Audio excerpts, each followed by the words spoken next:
What's happening around the world and what's happening here at home? A very good evening to you and welcome to Weekend Primetime News. I'm Sandro Ferdinando. Before we get into our stories in detail, let's take a quick look at our headlines. Patients urged to consult qualified doctors to combat spreading viral fevers. 18 arrested following raids in the Valikada area. Two opposing views on the Hambantota project from within the government.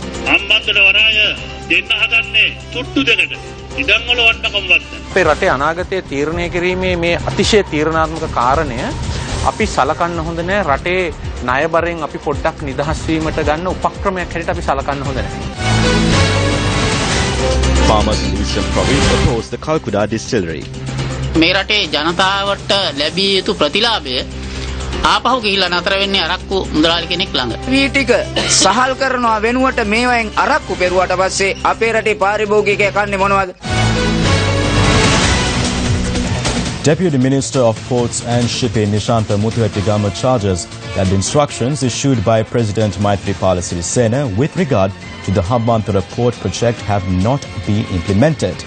In a letter to the President, Muthuhettigama claims that there are clear disparities between the President's observations and the information provided to the Secretary of the Ministry of Ports and Shipping by the Cabinet Secretary S. Abhay Singha. In a three-page note to the Cabinet on the 20th of March, the Minister of Megapolis and Western Development, Patali Champika Ranawaka, urged the Cabinet to pay attention to the Memorandum of Understanding and the final concession agreement on the process of transferring the Hambantota port. I have presented my views to the Cabinet. There was a Cabinet committee led by Minister Sarath Amunugama which looked into this. Were you in this committee? No, I was not. However, following extensive discussions on this matter, it was agreed that implementing this concession agreement is not an easy task and that there are major legal, political, social, economical and financial implications. As such, the Cabinet decided to appoint a separate committee of ministers instead of implementing this under the leadership of Dr. Sarath Amunugama. Are you a member of this committee? I have been informed that I am a member of this committee, but I have expressed my views and raised my concerns of this policy matter. The responsibility of implementing this now lies with persons such as Dr. Sarath Amunugama, Investment Minister Malik Samaravikrama, Ports Minister Arjuna Ranatunga and Finance Minister Ravi Karunanayaka, and I believe that it is not necessary for me to be involved in it. I informed the President of this. අපෙන් ඒකට දායකත්වයක් එච්චර ලැබෙන්න අවශ්‍ය නැහැ කියලා මම කල්පනා කරන නිසා මම ඒ බව ජනාධිපතිතුමාට දැනුම් දුන්නා. What is the recommendation of Megapolis and Western Development Minister Patali Champika Ranawaka on the matter of transferring the Hambantota port? It should be transferred taking into consideration the constitution, the laws of the country, the procurement process and national policies. This decision, which will be decisive in determining the future of the country, should not simply be considered as a strategy to alleviate our debt burden. There should be a proper strategic assessment and economic assessment. Unfortunately, there was no proper economic assessment. Deputy Minister Nishantha Muthuhettigama points out in his letter to the President that on the day prior to the Cabinet meeting this week, that is on the night of Monday the 20th, the President had held talks regarding Cabinet Paper number 83 and Cabinet Note number 84 concerning the Hambantota Harbour project. Muthuhettigama recalls that considering the points raised by the ministers at this meeting, the President had presented a document containing his observations to the Cabinet dated the 20th of March. It was decided at the meeting between the President and the ministers that a subcommittee comprising of 5 ministers would be appointed and tasked with reaching a decision on the two aforementioned Cabinet documents. However, Muthuhettigama points out that on Tuesday, the day following the meeting with the President, a letter addressed to the Secretary of the Ministry of Ports and Shipping by the Cabinet Secretary contained decisions that contradicted the instructions of the President. This letter states that Cabinet Paper number 87, 17/0601/753/002, submitted by Minister Sarath Amunugama, had been approved by the Cabinet of Ministers. Muthuhettigama informs the President that accordingly a 7-member Cabinet subcommittee had been appointed to take appropriate action to move ahead with this project. Muthuhettigama's letter concludes by requesting the President to turn his attention to this matter and take appropriate decisions. On Tuesday evening, the day of the cabinet meeting, the Deputy Minister informed the media that a subcommittee had been appointed to take a decision on the Hambantota Port project. However, 3 additional ministers have been appointed to the subcommittee on Minister Amunugama's cabinet paper, which led to the disparity. The additional members are the Minister of Development Strategies and International Trade Malik Samarawikrama, the Minister of Law and Order Sagala Ratnayaka, and the Minister of Fisheries and Aquatic Resource Development Mahinda Amaravira. Meanwhile, speaking to Newsfirst, the Chancellor of the Sabaragama University, the Venerable Professor Kumburugamu Vajithero, highlighted that rulers are empowered by the people to govern the resources of the country and not to sell off national resources. The sale of this national resource to a foreign nation is a grave national crime. Rulers are elected temporarily. As the Mahasangha, considering the nation, the people and the national resources, we see such attempts by persons who have been temporarily empowered as gross negligence of responsibility. Today, these decisions are not being made by persons elected by the people of this country. I will name them. Persons like Sarath Amunugama and Samarawikrama did not get into parliament with the people's vote. How can such persons lead the attempt to sell national resources? This is a serious crime too. We kindly call on the President and Prime Minister to carefully consider this.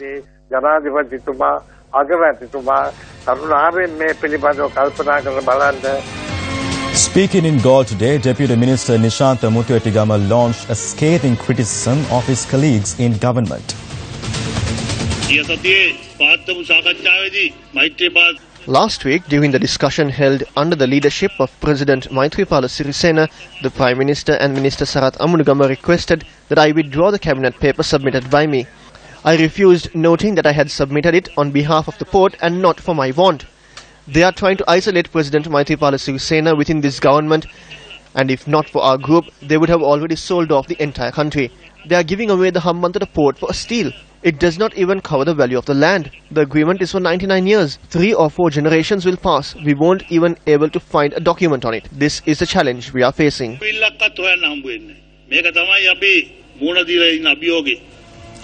A startling revelation came to light yesterday that large amounts of stocks of paddy in storage facilities have been provided to alcohol manufacturer W.M. Mendes and Company.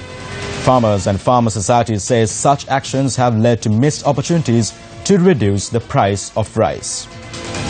When Newsfirst made inquiries over the accusation that a majority of the paddy stored in Mattala had been given to W.M. Mendes & Co. to manufacture alcohol, the Paddy Marketing Board said 4,000 metric tons of paddy had been provided to W.M. Mendes & Co. on 3 occasions after obtaining cabinet approval. Farmers highlight the fact that at a time of severe drought, when rice crops have been decimated, the situation has been aggravated by providing much-needed stocks of paddy for the production of alcohol. The farmers of this country work tirelessly to grow paddy, which then becomes the rice that feeds the entire country, rich and poor alike. Again, we are seeing an instance where benefits due to the country are indirectly going into the pockets of Arak Mudalalis. This is a farce. When the farmer's paddy is used to produce alcohol instead of rice, what is the consumer supposed to eat? Consumers in this country will have to eat rice imported from India or Pakistan. We call on the government to immediately halt construction on Arjun Aloysius's distillery. They are trying to launder the money they stole from the treasury in broad daylight. The controversial distillery is currently under construction in Calcutta, Batticaloa. Farmers' organizations are voicing grave suspicions over the construction of a distillery in the eastern province, which produces most of the country's paddy stocks. Why was Batticaloa chosen for this? The eastern province produces most of the country's paddy. Clearly, these people are putting up their distillery in this major rice-producing area in order to secure an environment where they can use the paddy for their raw materials. The farmers produce paddy to feed the country, not to produce arak. If the government is allowing this factory to continue, we strongly object. When they use the rice meant to feed people to produce arak, the price of rice will skyrocket. කිසිම ආයතනකින් අවසර ගන්නේ නැතුව සදාචාර විරෝධීව මේ කටයුතු කරගෙන යන්නේ මේ රටේ පවතින නීතිය A powerful hand in this government has intervened to set up this distillery in Calcutta, blatantly disregarding the laws of the country. The Arjuna Mahendrans have been empowered to disregard the law and set up distilleries in Calcutta. We call on the President to immediately put a stop to this. Not only that, we call on him to immediately seize the national wealth that was stolen through the bond scam. රාජ්‍ය ධනය නැවත අත්පත් කර ගැනීම සඳහා කටයුතු කරන්න කියන කාරණේ. Issuing a statement on the matter, the Chief Minister of the Eastern Province, Nazir Ahmed, said he had instructed the Divisional Secretary of Vala Chennai and the Secretary of the Pradeshia Sabha to file litigation seeking an injunction against the construction of the distillery. The Secretary of the Korle Pattu Pradeshia Sabha lodged a complaint with the Eravur police today. The Provincial Council has instructed us to stop the construction of the alcohol distillery in the Koralaipattu Pradesh Sabha area. We have informed the company about that. They have sent a letter to me that they will go to courts against me. I am prepared to face that. Law enforcement authorities conducted snap raids early this morning in areas including Balikada and Rajagiriya. Police have taken 18 suspects into custody in relation to a series of crimes, including several persons who had warrants for their arrest. The snap raids were carried out from about 3 a.m. today to tackle individuals involved in criminal activity in the area, including the brewing of illicit liquor and the illegal drug trade. The operation was carried out by the Valikada and Rajagiriya police divisions with the support of the officers from the Nigambo, Kalaniya, Colombo North and Gampaha police divisions. Police Special Task Force personnel also participated in the raids.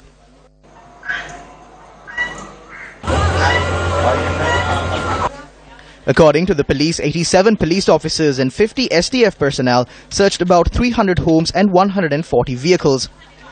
The police say they also seized stashes of illicit liquor, marijuana, heroin, equipment used in illegal activity and several vehicles. Meanwhile, at the Katunayaka airport last night, customs officers apprehended a passenger from Pakistan who was attempting to smuggle in 1.4 kilograms of heroin concealed in his luggage. Customs spokesperson Dharmasena Kahadava said the drugs have been valued at about 14 million rupees. Amid the rapid spread of viral fevers in the country, including dengue fever, doctors are urging the general public to only take medication prescribed by a qualified physician. If you have a running nose and are experiencing symptoms of vomiting and fever, and if the others in the same household have suffered from similar symptoms, then in order to find out whether it is influenza, go to a qualified doctor without staying at home and taking home remedies. Doctors say several viral diseases, including dengue, influenza and a viral fever with symptoms similar to dengue, are spreading rapidly at present.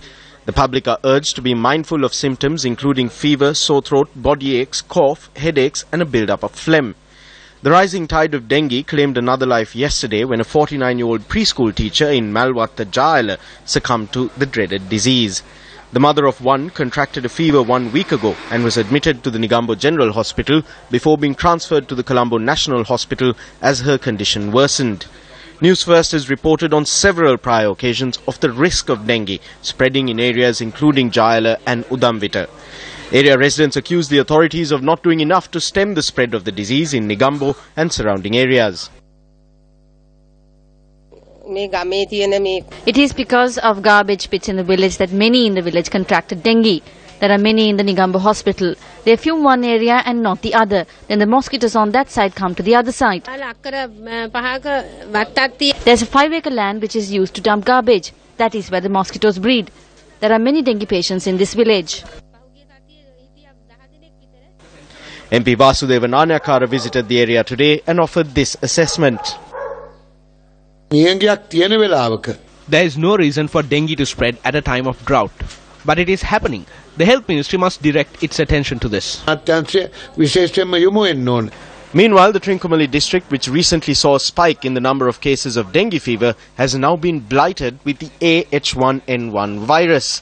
Eastern Province Community Health Specialist Arul Kumar says 4 people have already succumbed to the virus. The victims are residents of Trincomalee, Kantale, Pulmudai and Kuchaveli.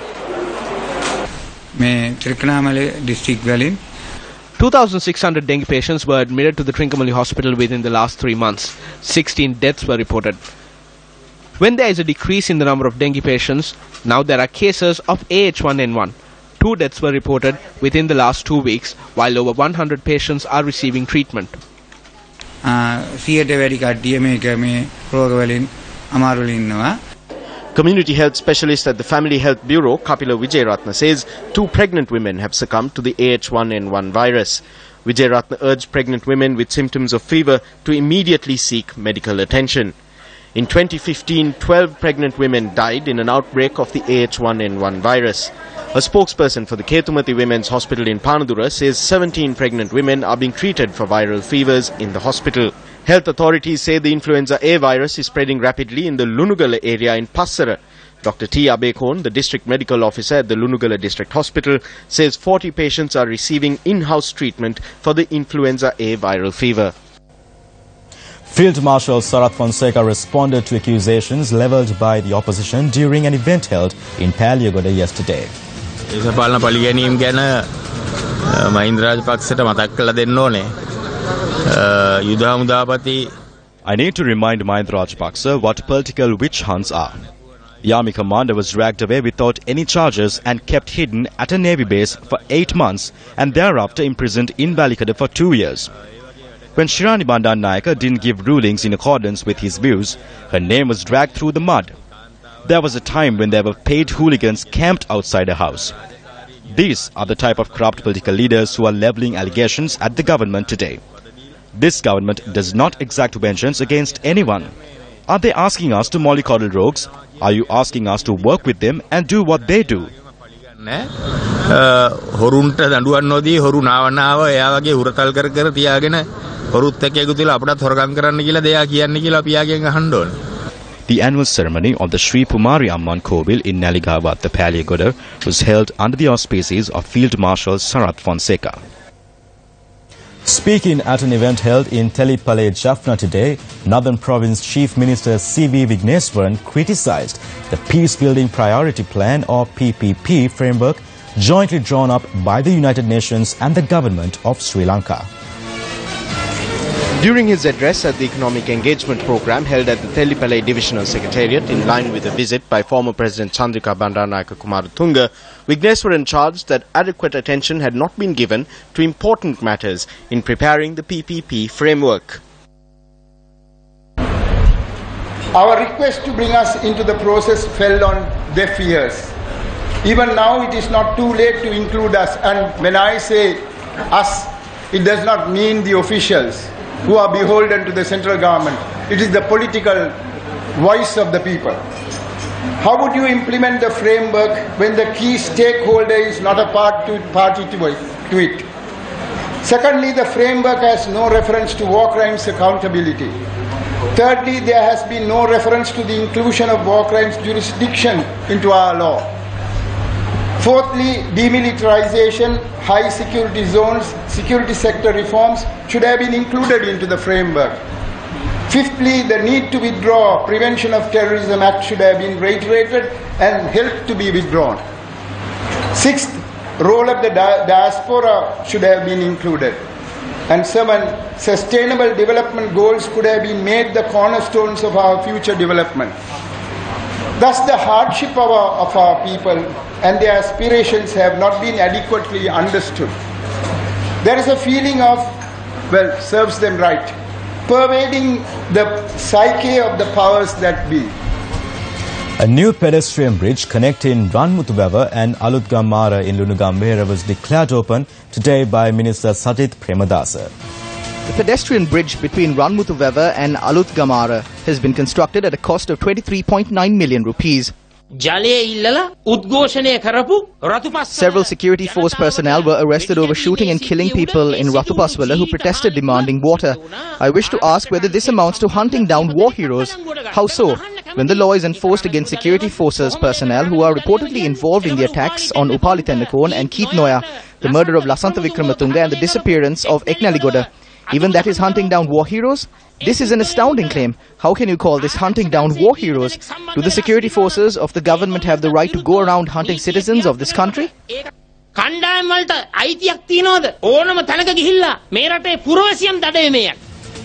A ceremony was held today under the auspices of Plantations Minister Naveen Dissanayake to mark the encasing of sacred relics in the new stupa at the Dimbulumali Devaraja Mahavihara in Mathagama, Kotmale. The occasion was graced by the Mahasangha and a distinguished gathering including Minister Naveen Dissanayake.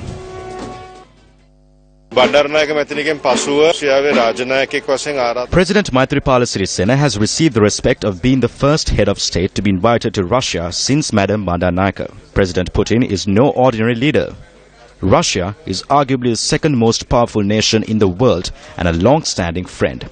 I'm happy that our president has been accorded this respect from such a leader. The minister also commented on a possible cabinet reshuffle.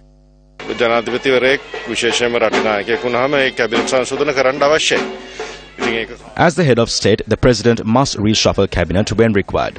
As to when it is done, it is completely prerogative, and it is good when it is done in the consultation with the Prime Minister.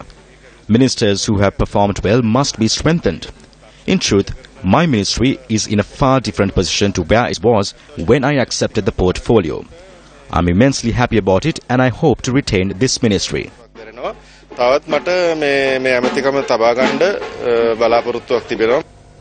60th anniversary of the Treaty of Rome was celebrated in Colombo last evening. The distinguished gathering included Sri Lankan politicians and diplomats from the European Union. Sharing its own experience in Sri Lanka, the EU has dedicated its cooperation in several dimensions, such as reducing disparities among regions, with particular reference to lagging areas affected by various setbacks. Assistance has been given to provide basic needs, enhance needs of livelihoods, empowerment of communities, and food security to minimize imbalances. We have also received grants and favorable credit lines.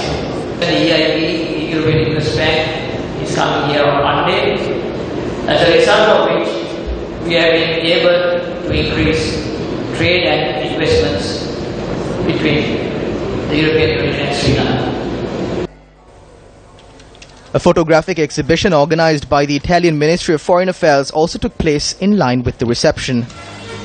A forum organized by UNICEF under the title From Cognitive Capital to Business Capital, Why Investing in Children Makes Better Business Sense was held in Colombo in partnership with Newsfirst. A host of business personalities from some of the vital blue-chip companies were present at the event, which was organized to place the concept of cognitive capital on the agenda of major stakeholders of the society. You're having more these young people transitioning without the skills that you need. And what will happen in the next that window, where countries has taken 100 years, 50 years, that data is also showing that you have 20 years, 25 years of that window that will allow your population then to transition to aged population. And so your social capital and investments in young people are very important for that next generation to come. And I think business are here to progress. And we're all here to make business. And investing in these 6 million people that are out there, I think, is the day. And investing in the right things. Because of course we are investing, but maybe not investing at the right times where your capital is well invested. Studies has also shown if you invest $1 in these early interventions, and that means nutrition, breastfeeding, stimulation, you have $17 in return. In that business you cannot beat.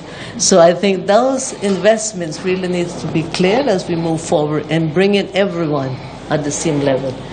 The role of businesses in ensuring the best possible start for children and the significant impact this has on the economy were some of the key topics which were touched on during the forum yesterday.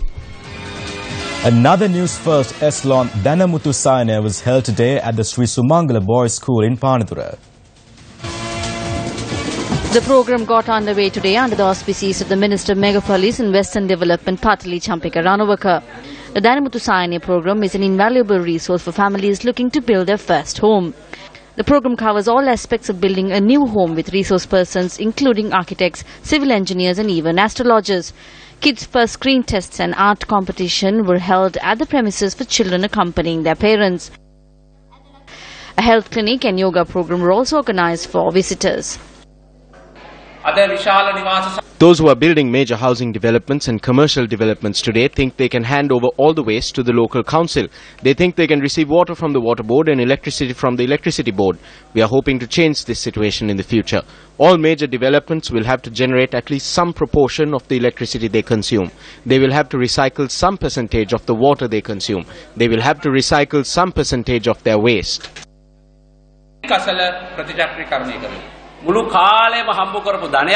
People build their dream homes with wealth they have accumulated over a lifetime of hard work, or with wealth they have acquired by placing all they own in the bank, or with wealth inherited from their parents. There are some who wish to make this dream unrealistic and look to take away all the money these people have. It is for this reason that we organize this program. The program will continue tomorrow at the Sri Sumangala Boys School in Panadura from 8 a.m. to 5 p.m. The newspaper The Sinhala Buddhist was launched online today. The publication, which was founded by Anagarika Dharmapala, has been published continuously for 111 years by the Sri Lanka Mahabodhi Society. The online publication was launched by the President of the Sri Lanka Mahabodhi Society, Venerable Banagala Upatisatera.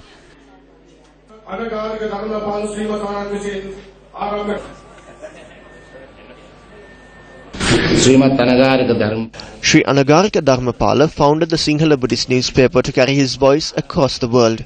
I believe that this website will be a great strength to take his words not only across Sri Lanka, but across the entire world.